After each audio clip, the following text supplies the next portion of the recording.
Rumors are swirling around about the Habs possibly willing to trade their first round pick to the Rangers for Alexis Lafreniere. I don't think that happens, but what about their pick from Florida? If the Panthers beat the Leafs in their round 2 series, that draft pick goes from 17th to 29th or higher. So the rumors for Lafreniere start to make sense. What would it take to get a deal done? And more importantly, are the Habs even interested? I've got my talking points. Let's see if we can figure it out.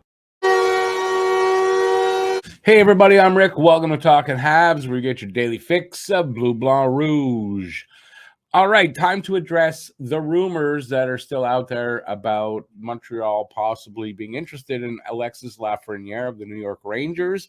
A lot to do with the Jeff Gorton tie to the Rangers. He was their GM, and he drafted Lafreniere. So it just seems that the Habs are always the target for Lafreniere. I'm gonna go over. I got a bunch of talking points. Gonna address them all. Gonna start right now. Lafreniere was the first overall pick in the 2020 draft.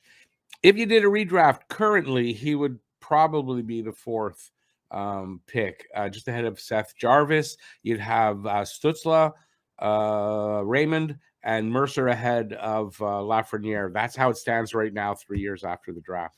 He's 21 years old. He'll be 22 in October. He's from Saint Eustache, Quebec. He's 6'1", 195 pounds. He is an RFA in July. He's got 3 NHL seasons under his belt. He is a left shot, left wing. It's something Montreal doesn't have a lot of. Skilled, not a very physical player. There's a progression there, 21 points, 31 points, 39 points. He, in the playoffs 2 seasons ago, he had 9 points in 20 games. And then this year, though, he had 0 points in 7 games. I don't know, is that disturbing? Is that something to worry about? Or just a player, not getting the right opportunities? And I kind of think it's a player not getting the right opportunities. He was a healthy scratch for the Rangers last December, and I think also in January, and demoted to the fourth line. He had to work his way back up for being inconsistent. That's as per Coach Gerard Gallant.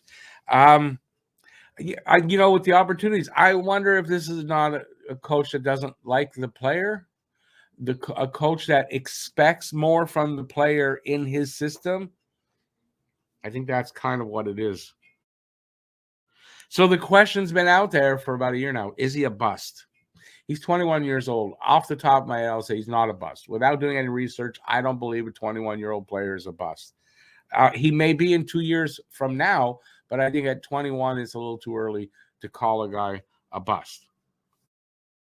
And here's the reason I think why. I found a really interesting article that compares Lafreniere's progression in his 3 years to Jack Hughes. You may laugh. Let's take a look. You see here with Lafreniere, now these stats are, I'll give you what they are. Shots per 60 minutes, individual shot attempts per 60, individual scoring chances per 60, and individual expected goals per 60. You can see Lafreniere, the first 2 seasons, not very good. 23rd percentile, 20th, not very good. In the third season, which was the one that just passed, you can see his numbers in the percentile have dramatically gone up, right? So 57th, 66th, 78th, 67th. There's progression there, without a doubt. The numbers necessarily aren't there on the score sheet, but the progression is there in the underlying stats. So here's Jack Hughes' numbers, and you can see there was an uptick from one season to the next. I think that first season to second season, just before he broke out with a much better season. Obviously, this past season was a full emergence of Jack Hughes, but you can see how he jumped up, and the numbers across the board were very similar. A little higher, but very similar to what Laf has. And, you could see that there's a potential here for Lafreniere to have a bit of a breakout maybe next season under the right circumstances. And I think with a coach that gives him the, what he needs to succeed. I don't think Gerard Gallant is doing that. So basically, the author's comparing whether it's possible that Laffy can have such a similar breakout. Not saying he's going to get 100 points, but that he's going to have a similar breakout in his numbers. Now, you want to compare the two. You can see here, Hughes in his second season, those good numbers, and then Lafreniere in his third season, which is past. They're not as good, but you can see that uptick there, and there's some of them are either close or one of them's even just a little bit better. So there's potential here for Lafreniere to break out. We're seeing some real evolution to his game. That's Lafreniere, and it reminds me of the breakout we saw from the man taken first overall the season before Lafreniere, Jack Hughes. His first season in the NHL was a struggle, but his play driving metrics exploded in year 2 before a major turn in year 3. Hughes was playing at a high level in year 2, but didn't go supernova until the following season. So maybe, even if we're not seeing the surface results change, it's too early to call Lafreniere a bust. He's generating far more chances this season, but he's been snake bitten with a shooting percentage plummeting to 6.7. If he keeps creating the way he has so far in 2022-23, the points will come. Even if they don't, he's undoubtedly been a better player in year 3 and could break out significantly in year 4. And there's a key word there, I think, for me, creating. What's happening here in Montreal under Coach Marty is he's allowing these players to create, the talented, skilled guys. So, I mean, there's a possibility here, right? My guess for Lafreniere is he's probably about a 45 to 55 point player, at his ceiling, and he might hit 60 on a career high, something like that. So, like, I guess for him, probably a 20 to 25 goal scorer, add 30 assists or so on to that. I think that's probably what Lafreniere is. It wasn't the greatest draft as far as depth and all that, so that's what happens when it's not a draft like this year. So it kind of makes me wonder how he would respond to the coaching staff here and to Coach Marty in particular. And in these kind of ways, can Marty get the most out of him, kind of like he's done with Kirby Doc? And can Montreal fix his defensive issues? Which, defensive issues for a forward, probably they can fix that. I don't see why they couldn't. It's a coachable thing. It's how will Lafreniere respond to that. I believe he was pretty good defensively when he was in junior. I would expect that they can fix that. And can Marty get the most out of him? I think my answer to that is yes. I think if there's, from what I'm hearing from the players that are here, yes, Marty gets the most out of these guys. What would be a reason why New York would want to trade Lafreniere with everything I just said here? I think the biggest reason is there's a logjam of skilled veterans that, in their top 6 that are obviously ahead of him. And, they're not able to give him what he needs to succeed, which is a big problem. And there's a huge expectations on him that even though they're not giving him exactly what he needs to succeed, that he should succeed. And when they do give it to him, he does well.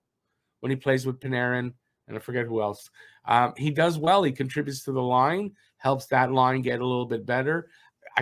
So I think there's a problem with Gallant and Lafreniere. What does he need to succeed? He needs ice time. He needs line mates, proper line mates. He needs the freedom to make mistakes and learn, not end up sitting, which it seems that he doesn't have that in New York, really. He needs the freedom to be able to create, which we know that's part of Marty's thing, is he allows top 6 guys, skilled guys, to create out there, not to be set in certain patterns or whatever. You forget. It's concepts over system. So he'll get that here in Montreal, I think, without a doubt, under Coach Marty and the coaching staff that we do have here. So I'm not worried for him on that matter. Question I have, we know that Kent Hughes has already said, and Jeff Gordon as well, that if they can make another deal at the draft or in the offseason, like the one to get Kirby Doc, that they'd be definitely willing to do that and interested in that. So is he another Kirby Doc in terms of potential? As we just spoke about, we saw what Kirby Doc did here already. A career year, not a crazy year because of the injuries, I think, but you can see the potential in Kirby Dach. And personally, I think skill, and I'm not sure about Lafreniere's skill level, but I think skill level, production level are going to be kind of similar, right? In terms of how they might acquire him, the Gordon and Hughes has said they'd be willing to do another thing at the draft like that. It might be a very similar way to acquire him, either acquiring the draft pick they want or giving up the draft pick that Montreal has. Going to compare them a little bit, Dach and Lafreniere, just a little bit. Lafreniere is a former first overall pick, although we saw, I mentioned that he probably should have gone fourth, but it's still really close. He's an RFA in July. Kirby Dach was a third overall pick in his draft year and would have been an RFA. He would have, but Montreal signed him after they traded for him. We gave up Alex Romanov for a 13th pick, then traded that pick and a 66th overall pick to get Dach. Will Montreal do something similar? What would the price be for a Lafreniere? This is what I think it is. There's talk of Montreal's first pick. Like, that's insane. You're not giving up the first pick in this draft for Lafreniere, who I assume is not much more than a 60-point, if he hits that, 60-point player. They're not doing that. The Florida first pick is a different story, which if they beat Toronto and they're up by 2 games at this point when I'm doing this, will be 29th or higher. Not the best. Florida's first pick and what, though? That's the problem. What type of a prospect or player? I'm suggesting Florida's first and a guy like Ilonen. You might have to add to that. Florida's first and a Norlinder, or maybe Ilonen and Norlinder, but something like that. But I think Florida's first pick's going to have to go for that. And if it's going to be a 29th, 30th, 31st, or 32nd pick, I'm kind of okay with that. So again, is it going to be more than that? I don't think if you take one of these 2 players or another player, I don't know if you have to add to that. I don't think if you do have to add to that, it'll be more than that. Will it be less than that? Doubt that. I don't think you can trade him straight up the Florida pick for Lafreniere. I don't think New York's going to go for that. Is he a top 6 player? I think the potential is he's either top 6 or he's middle 6. He's skilled. He's an above average skater. His defense is an issue, but it wasn't in junior, so they can fix that. He's not overly physical, but does he have to be overly physical? Nick Suzuki's not overly physical. Cole Caulfield can't be overly physical, but there still could be successful. I don't think that's necessarily a problem. When he was playing in junior, maybe he wasn't playing against as many skilled players, big size players, and he looked a little more physical than he is in the NHL. Seen that happen many times. So in conclusion, I think I'd be okay if Montreal traded Florida's pick. Not and Josh Anderson, not and somebody like that, but Florida's pick, someone like the players I've mentioned. I think I'd be okay with that. What I'll say is if Gordon and Hughes will do that, if they're going to make this deal, I'm going to trust in them. They know the player. Gordon definitely knows the player. They've done their research since he's been in the NHL, and they believe in him, and he's got the character and all that stuff that Montreal is looking for. I don't think they're going to go out and acquire a guy who doesn't have that. So if they do make this deal, I'm going to trust in it. I'm going to be behind it, and go Habs, go. And he's a Quebec-born player. I think he can handle it here in Quebec. I don't know if that's going to be a thing. So this is my last question on this. Is he potentially another Jonathan Drouin? And what I mean by that is ceiling lower than thought, which kind of probably is, right? If he's, say, a 45 to 55-point player, that's probably lower than the ceiling that was thought at the time of his draft. And can he handle the pressure of Quebec? Jonathan Drouin did not. You can argue that fact if you want. He did not handle the pressure. Can Lafreniere? We don't know until if they trade for him and he's here. We're going to find out. It's a risk that you got to take if you believe in the player. And that's it. I don't think I have anything more to add. Let me know in the comment section what you think. Should they do that with the Florida pick and adding a player like Ilonen or Norlinder or both or similar to that? Let me know, again, in the comment section what you would do. And that's it. Thanks for watching. Stay safe till next time. Peace out. See you soon. Ciao, everybody. Have a great day. Go Habs, go. Say it better than that, Rick. Go Habs, go.